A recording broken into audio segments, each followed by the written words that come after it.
Hello, Jazz. How's it going? Thank you so much for being with me here on the Empathic Leadership Summit. I am so happy that you're here. How are you today? I'm good, thank you. And thank you for having me. I'm super excited. Fantastic. So tell us about yourself and what you're all about. You're a hypnotherapist, Yes, obviously, yeah. amazing. Yeah, thank you. So I am actually, my business is Jaspreet Hypnotherapy, but I am a rapid transformational therapy practitioner. That's RTT, Mhm. trained under Marissa Peer, if anybody knows of Marissa. Indeed. And essentially, that works with the mind and anything to do with unlocking, unblocking, getting to the root of things that we have going on in our lives. It's working with the subconscious mind. But I'm also a grief educator and a grief movement guide. And I do this, I think I niched in grief because grief is something that found me in my life. And Yeah. I am very, very passionate about addressing this topic of grief and loss, which is something that 100% of us are going to experience Yeah. in some way or form, if not already that we have. Okay. Wow. Okay. I think it's going to be a really beautiful conversation today.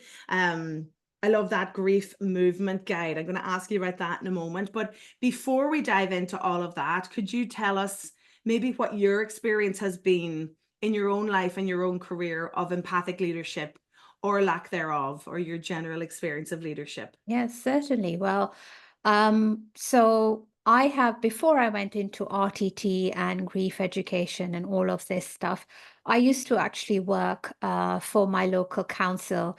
Oh, And I've always been about helping people and wanting to give them the best and stuff. But as life happened to me, when I became a single parent after I left the ex, and my dad had also passed away, so I had a stream of losses, and I went into becoming an adult ed tutor for the local council.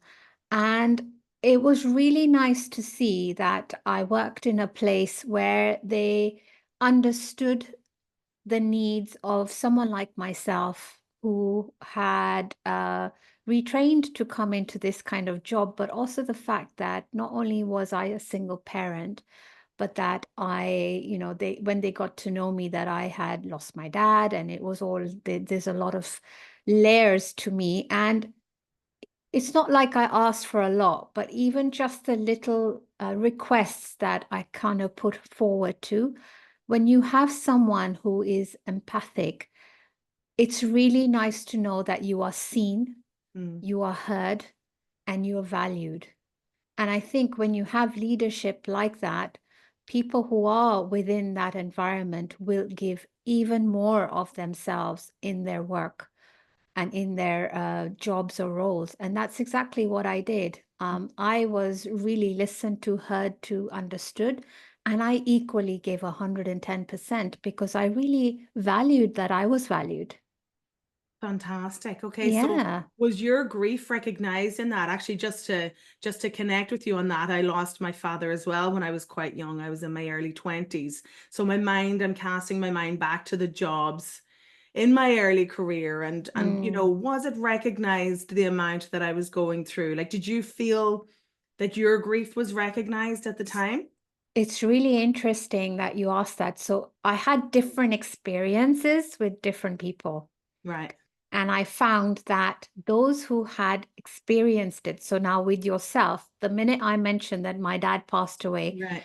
you've experienced that as well. It doesn't have to be that both of us have to had lost a dad, but when you've experienced a significant loss and someone brings up a loss, you immediately resonate because you've gone through it yourself. Mhm.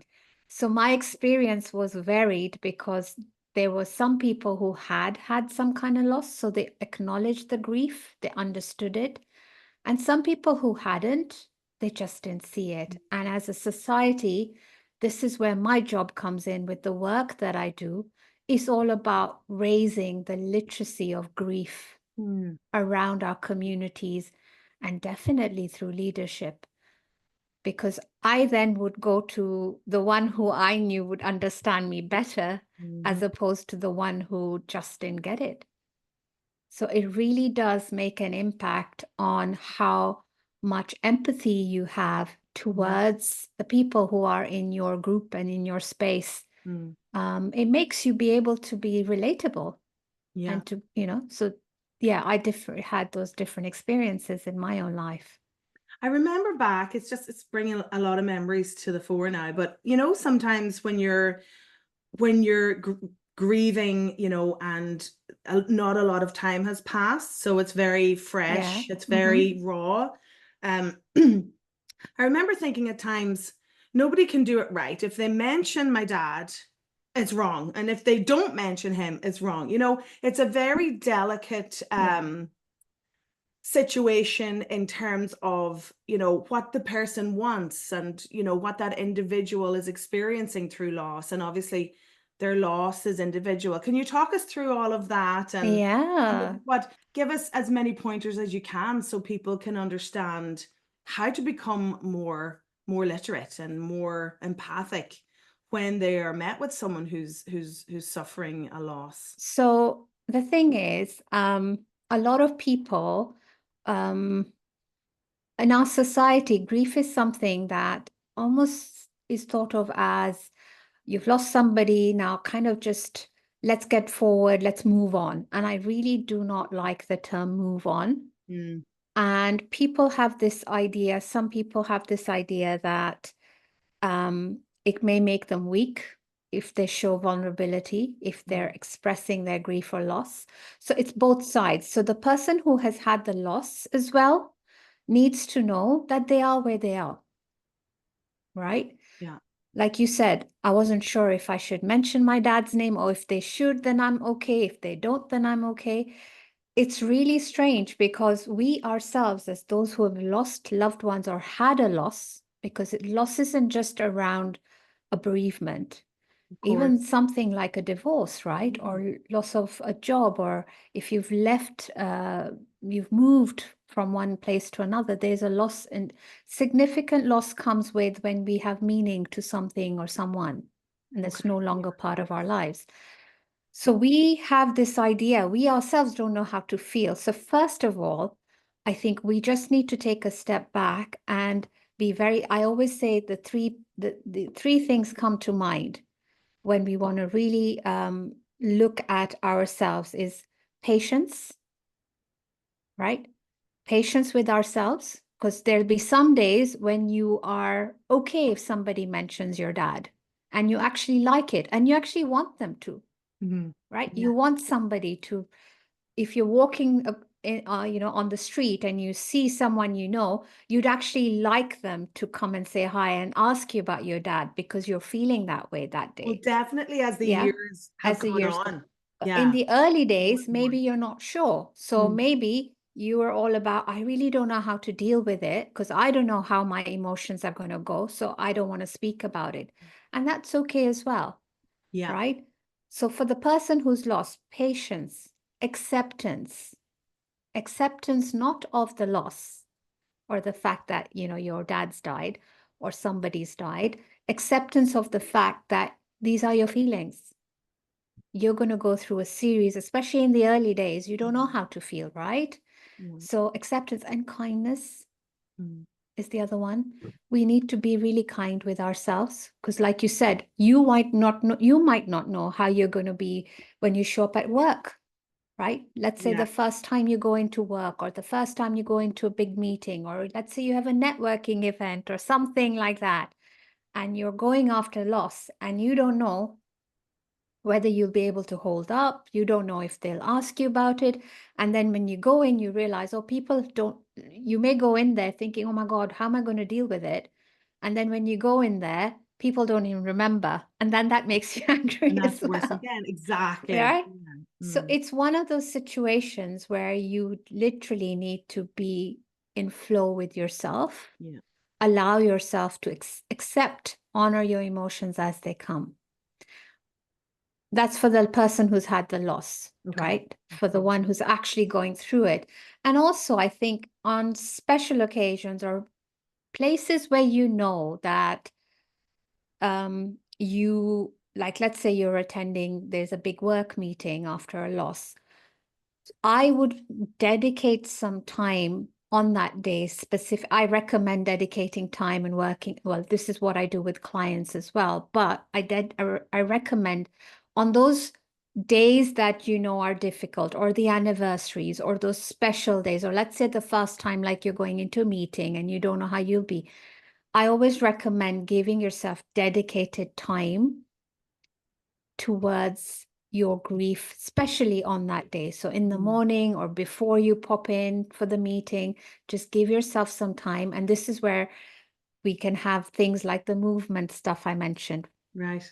Right? So there's movement, breath, and sound, things that you can do to kind of hone into your emotions, to release something that maybe you're feeling, so the idea is with being a grief movement guide, the idea is that we want to be able to move through the grief, but with more love than pain. So yes, you will feel pain, and no one can really take away that pain, right? But it's about how you move through it. So there's a couple of things you can do in that case. For the person who is dealing with someone who has had a loss, I would just say, I think it's good to honor, because especially in the early grief, you just want to be witnessed, you want to be heard, you want to be acknowledged, you want to be seen. If you've just lost a significant person in your life, you want people to acknowledge that. You want to be seen. They may not need to go into details, but just a mention, or just to ask, or just a, I'm sorry for your loss. You don't need to. We have this innate thing in us as humans, that we want to fix things. When we see someone hurting, we want them to feel better right away. It's just an inner thing we all have. But with grief and loss, you're not going to fix that, right? So this is where we need that education to, yes, ask people, and don't necessarily say, how are you? It's, how are you today? Maybe add on a little bit of time, because you know it's a day by day, a moment by moment. How are you feeling today? I'm sorry for your loss. So definitely acknowledge it, and then if they don't, and see how the other person is. If they open up, fine. If they don't, that's fine too. So I think as a society, that awareness, that awareness, we tend to shy away. So the same example I used is, if I'm walking down the road and I want to be seen, and you're my neighbor, let's see, you don't know how to handle me, so you cross the road and go to the other side. That's actually going to hurt me more. And you may be thinking, oh, maybe she doesn't want to talk about it, or maybe it's better just to avoid it. So especially in early grief, we want our grief to be witnessed. We want our hurt to be seen, to be heard, right? Because our whole world has just changed. And when people just carry on as normal, we feel very invalidated. So those are some of the things that I would definitely suggest on both sides of the loss. They're amazing suggestions. It's lovely. I think a lot of people will get huge benefit from that, you know, because, and I do always think, and I've always said it, that like when you lose someone significant in your life, there's definitely a line drawn. It's before and after. After. You know, they're two different worlds, two different experiences. And to adjust and adapt to the new way of being, you know, obviously it reflects the relationship that you've lost, or the person you've lost. But you know, it's a huge adaptation. It's not it doesn't happen quickly. I think people expect that it's not like the flu that you say, oh, just gonna go on, move on. It's a significant change, and it affects us in so many ways. You have a change in your identity. Like you said, there's a before and after. It depends on your relationship. You know, your roles may change within whoever's you've lost. Your roles will change. There's secondary losses you will experience with that. Physically, you get impacted, because grief is exhausting. Oh, it's exhausting. It's exhausting. So emotionally, you are drained, but physically and mentally. So having that empathy as a leader, it's about the little things, like knowing that this person has just had a loss. Is it possible that they may need more time towards a deadline? it's like those little nuances of understanding that someone in that position may have that can make all the difference for someone going through that. Absolutely. So have you seen with your clients maybe stressful situations in work where their grief is not recognized, where there's a lack of empathy there? Do you Yeah. help people through that? Yeah. Yes, a lot of the times. So we're scared to be vulnerable, Mm. and we're scared to have someone be vulnerable because we need to match them to be hearing them. So I think situations like panic attacks. I have clients who come to me and they say that I don't, it could be I don't know how to feel. So on one hand, you could have someone who is literally busying themselves with work back to back to back to back, where they don't want to feel. Mm. Okay. So avoiding the So process. avoiding, Yeah. right? Avoiding it. And that's something where, I've had clients come to me who are just busy, busy, busy, but then when it comes to stopping and the emotion wants to be felt, if they don't know how to manage that, then it can manifest in physical aches and pains, Mm. panic attacks, anger bursts, Mm. irritability. You may have changes in your appetite. You may go through periods of lots of self-doubt and things. You may judge yourself for your grief.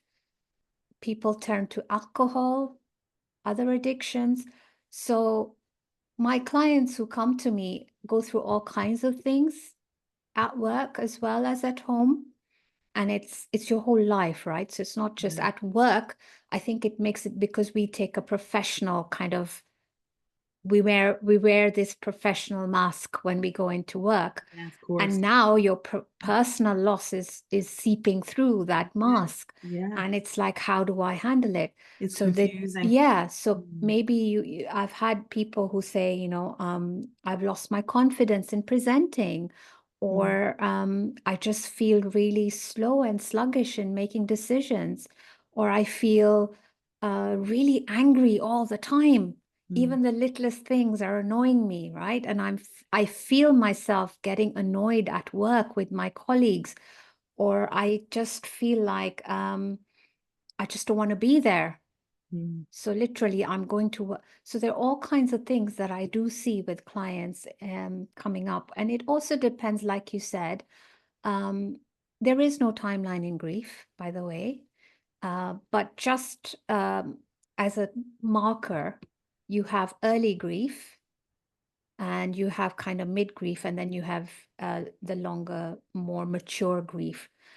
Early grief, people think is going to be a month, 2 months, 6 months. Actually, early grief is around 2 to 3 years. Mm. Can imagine. Yeah. Yeah. That sounds right. Yeah, about 2 to 3 years. Yeah. And then it kind of gets that way. So it also depends on where you are in your grief. It depends on the relationship you had, or what it is that you have lost, how it's impacted you as well. So there's a lot of layers to this. And the idea is that the biggest thing is there's no right or wrong in this. Yeah. As a leader, you need to just have a space where whatever your team needs or your staff needs, they have a space where they can turn to. If not, is there some kind of feedback or check-in system even with someone if they want it? But just to kind of keep an eye out and have that, again, is that awareness piece, Mm. right? And not try and pretend like everything No, is normal, or that everything has no, gone back to normal. I yeah. think maybe that's what but I think people do that in a way where they feel perhaps that it's a respectful thing to do. Is that what you're trying to reframe a little in society in general? I think we feel like it's like we're going to hurt them more by asking or checking in. So there has to be a place where you can check in. There's no harm in checking in. We do that if someone's hurt. Think about it. If someone is physically unwell, right? If they've Yeah. hurt, we ask them, are you okay? Yes, indeed. Isn't Yeah. it? And we don't feel like, oh, I'm being respectful. It's Mm. just checking in. So Yeah. it's the same kind of concept, is having that awareness to just, we're being human. Yeah, exactly. It's just you It's being human. normal. It's so It's normal. normal. Yeah. And my thing is about normalizing this. Yeah. What we try to do is we try to, by not addressing it or by trying to pretend it's not, we're actually not making it normal. It becomes more like, oh, there's something off. Yeah. It's a normal part of life. Life. 100%. Every one of us is going to experience this or probably has, Yeah, right? And absolutely. I had a manager who I worked with when I was, and his dad passed away while I was at work. And he said to me, yeah, I didn't see him in the office. And then I said, where? And he said, I had to go for my dad's funeral. And all I said is, I'm so sorry for your loss, right? And waited for him. He said, thank you. And then I asked him, what was your dad's name? Right? And he mentioned his dad's name. And that's it. Just that little Mm. acknowledgement. And then we just kept quiet, and we had a moment of like maybe a few seconds of just silent acknowledgement. Mm. And that's what it is. That's all it takes, rather than rushing it. Sometimes in grief, you don't need to make someone feel better. You just need to listen or hold space Yeah, yeah. Just and recognize. just recognize and mirror Mm. back what Mm. somebody is saying. So my whole idea about the work I do with clients is, first of all, with the hypnotherapy, so the RTT side, depending on how far along or how where you are in your journey, RTT allows you to actually grieve and express the hurt and the pain that maybe you have not had a chance to. It may be that you've not, your life happened, so you had a loss and you had to get back to work, Mm. or you had children to look after, so you didn't really get a chance to literally see Yeah, what's this loss, big maybe moment. even have a good cry, Mm. maybe even address things that are coming up. So with grief, a lot of old wounds come up, Yeah. right? Things we haven't addressed, when the person's no longer around, they come up, Mm. right? Everything's magnified. And then a lot of times there's guilt and anger. There's guilt around what we could have done, what we should have done, or, Mm. all those things. So I use RTT with people where we connect with your subconscious and allow you to address the emotions, the pain that you haven't, because all an emotion needs is to be seen, to be heard, to be Mm. expressed. Emotion is energy in motion, as you know, Indeed, yeah. right? So literally, it just needs to be They moved want to be through. felt. I always say emotions That's want to be all. felt. Yeah.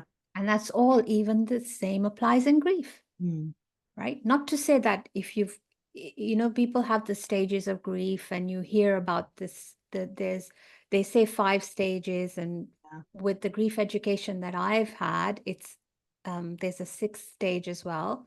Okay. So you have the stages of, you go through the denial, the anger, the bargaining, the depression, the acceptance. These are not linear. No. These are not like, oh, I've gone into this stage, now I go into this one and I'm done. Yeah. So my dad passed away in 2008, right? And this year, it's been 16 years since he passed. My eldest daughter graduated from university. And on her graduation, when I came home, I cried because I missed my dad. Yeah, of And I course. had so many of those emotions come back all at once. Yeah, So it's not that, and it's okay. That's you, because absolutely. that's the love. That's what you feel. It doesn't mean that, oh my God, I'm going back into some kind of weird phase, or I'm deep in my grief. It's just me acknowledging that. Mm. Yeah. And then I know. with the work I do, is the last stage that David Kessler, who I've trained with, talks about meaning, finding Oh, meaning. meaning is the last one. Okay. Finding meaning, and finding not meaning in the death again, but finding meaning in, they say acceptance, where you've accepted, but then what do you do with that acceptance? So Mm. how do you then, I always say we are the legacy Yeah. of our losses or our loved ones. So how are we going to take that legacy forward? Mm. Where can we find meaning? So in my case, my whole work is about helping people with grief and loss. So I've literally turned my own losses Mm. into a place where I help others. Yeah. But you don't necessarily have to do that. Maybe it's those principles or the little things that you learned from your loved one that you carry forward, or you always keep a part of them with you. I don't think there's a Yeah. day that goes by that I don't talk to my dad or think of my dad in some way or form, even after all Absolutely. these Me years. They're too. always there. Yeah. I like, that's what I was going to say to you. Doesn't Like, matter. for me, it's 18 years, so very similar. And, you know, I kind of think there's these little pockets of grief, and they just want to come out from time to time, depending again on what's happening Happening. in life. And it's a familiar feeling. It's a familiar, the tears are familiar, but it's a lovely connection back to dad once more, you know. Yeah. And yeah, I mean, I have a photograph downstairs, and I don't think I ever passed by without looking at him and giving him a wee wink kind of thing. You know, it's like, well, of Yeah. course I I'm mean, still it connected. changes, right? It Yeah. changes how we kind of, Yes, they of become a course. part of us, but in a different way, Exactly. I right? couldn't I agree used to more. journal and I used to write to my dad. That's why I've also created a grief journal Okay, called My lovely. Grief Companion. Okay. And the whole idea about when my dad passed away, I felt like my world went silent. The reason is my dad was the guy who didn't believe in texting, and Right. he would just say, just call her. And he was the kind of person who'd call 4 or 5 times a day All right. and just say, what's happening? What are you doing? Let me speak to the girls. And bear in mind, my girls, the younger one wasn't even talking. That she can't talk. What do you want me to do? And all of a sudden, when he died, my phone was silent. I Mm. didn't have that. I needed to express, I needed to talk. So I used to journal to him every day, and I journaled every single day. Okay.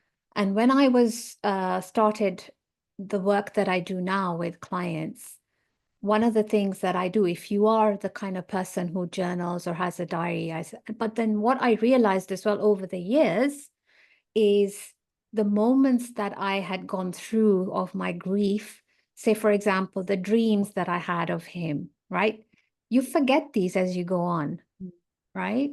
So, my idea in creating the grief companion, in my grief companion, is there's sections to it that apply to various aspects of our grief. Right. Yeah. And you can write about these, and you can even add pictures.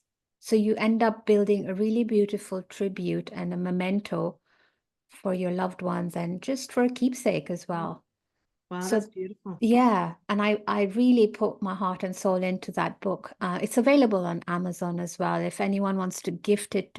Because again, when somebody dies, you don't know what to say, you don't know what to gift. People give flowers, Mm. right? People may, if it's a neighbor, they may, make food, or they may Absolutely. do your Yeah. chores. But this, if you have a close friend or family member who's struggling, my grief companion is a different kind of help. Okay. At That's least to amazing. start in your own grief journey, it's Mm. a space for you to just express. Okay, fantastic. Yeah. Wow, that's we'll definitely maybe link that below, because it's a lovely thing, because I know I've bought various books as gifts for friends who maybe had been going through the grieving process. So that's I hadn't come across it. It's great to know that it's out there. Yeah, yeah, That's a yeah, beautiful yeah. thing you've I created. can show it to you very quickly. Sure. So it's like this. Oh, right. Lovely. Yeah, and Okay. I've even on my profile, I've shared a link to it as well in my Great. bio. Hmm. But yeah, it's about an A4 size, and it's a hardcover book, so it's going to last Yeah, for that's good for years, writing too, isn't and it? good for Yeah. writing. But yeah, Well, so that's beautiful. it's all about, with grief, it's about just allowing yourself to be where you are at any given moment. Yeah. Doesn't matter whether it's 2 years, or for you, you said 18 years, Yeah. right? It doesn't But matter. still very much there. It Very much there. doesn't go away. Yeah, 100%. Yeah. Yeah. yeah. And I try to honor it. I try to hold it the way that it deserves to be held, kind of thing, you know.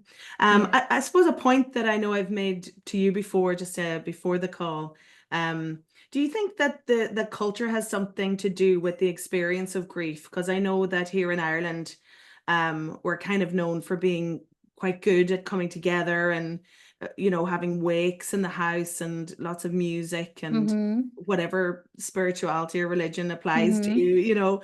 Yeah. And I think that it makes a huge difference to perhaps the element of leaning into the grieving process. Um, I think in the UK it's quite different, or is that maybe that's changing? I My, do think it's cultural. I do of think each culture, so it's not just based on where you are in the world, course, country-wise. I think it's yeah. even in the UK, everybody has All different cultural ways of differences. doing it. Every culture has rituals, and some cultures will have, like you said, they'll have a wake. In our culture, we'll have prayers. Mm-hmm. And then there's some cultures will have a, say, like a 40-day mourning period, Of course, yeah. right? And some cultures, in Ways. our culture, the first year of the person's passing, just before the first anniversary, they mark that first year with another prayer. So all We do these the are, same. yeah, Yeah. so we Yeah. all have these different ways. And yes, it's not grief, that's mourning. We mourn on the outside as a collective, Yeah. where we mark the fact that this person was there and that they meant something. So I do believe, yes, 100%, these kind of rituals and these kind of celebrations, even of someone's life, Yeah. are really important for us in the grieving process, which we do on the inside, Yeah. I believe so. because Yeah. because it's marking, it brings people together with the shared loss, Mm-hmm. right? And B, it's a space for you to see. Like, I loved it when, okay, I was really, really not in a good state when my dad passed, Mm. but when people came to me and told me stories of Yeah, the how he story. had just rung them, and randomly, this every story, every single person was telling me that the same thing, he would just ring them up and Right. just check in on them, or all the messages that I got, they made a huge difference to Mm. me in my own grief.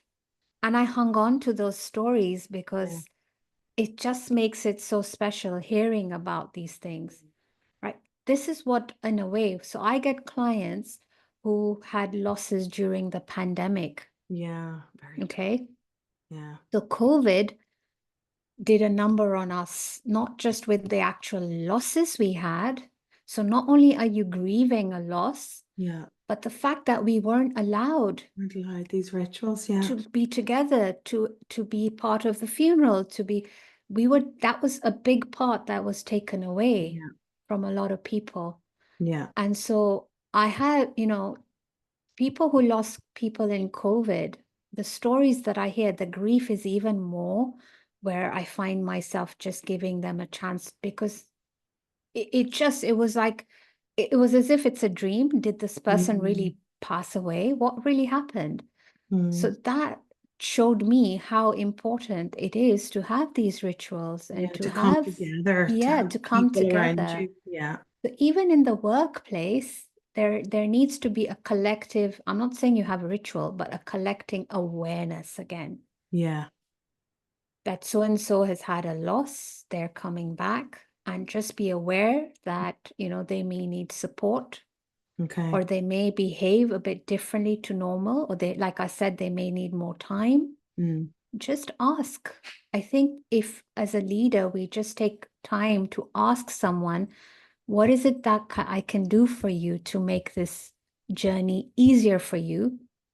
That in itself is a huge thing, Yeah. And right?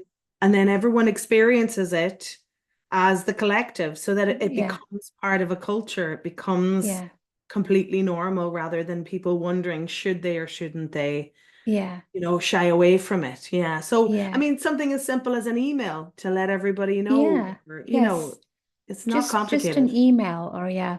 One other thing though, but you know, there are culturally there are good things, and then there's some things that I think they may not necessarily help. Okay. um, Sometimes we have, you know, different beliefs. Everybody has different beliefs around loss and grief. And people will come. I remember when I lost my dad, somebody saying everybody was telling me to be strong. Mm. Okay. Again, I get it. Yes, I know what they mean. I'm the eldest in my family. I have two younger siblings. And the whole idea was be strong for mom, be strong. And I was like, I'm already being strong. And yeah, I was just like, what about me?